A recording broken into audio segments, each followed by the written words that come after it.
गुरु गुरु गुरु गुरु गुरु गुरु अबे साले गुरु गुरु गुरु गुरु गुरु এখানে কে হাগলি বে ছি।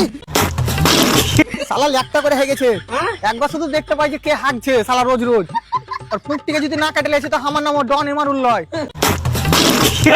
বাল আমার কাজের সময় ফোনের অভাব থাকে না রে হ্যালো ডন এমানুল স্পিকিং তিনজনকে মার্ডার করতে হবে না তিনজনকে মারতে পারবো না কেনে? আমাদের তিনজনকে যদি আমি একসাথে মারতে যাই ওরা তো আমাকে লেখা দিবে আবে শালা খেলা চোদা এক এক করে মারতে হবে। ও তাইলে হয়ে যাবে কত টাকা লাগবে তুই এটা বল। 40 লাখ বাপরে 40 লাখ বাপরে তুই আর বাড়ি থেকে টাকা দিয়ে কিনে নিয়ে মার্ডার করবি নাকি?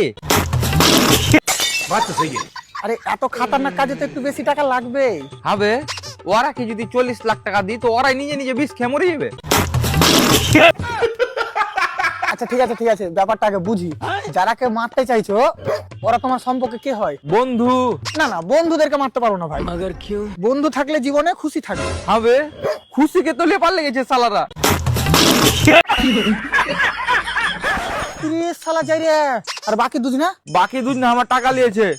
পাক উঠে কার বন্ধুরাই তো ধারলাই বন্ধুর কাছ থেকে আবে কাইরে নিয়েছে তোর কাছে ইয়ার কি করে কারেছে মনে হয় বালের কথা একজনা গলা টিপে ধরেছিল একজনা বুকে লাত মেরে টাকা নিয়ে পালালছে।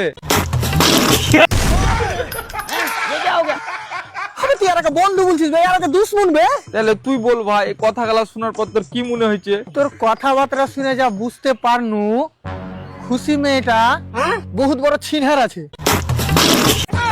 আবে শালা ছিনহার না হলে বন্ধুর সাথে কেন পালাইলো? বাল আমার আবার বুঝে পাদে দেন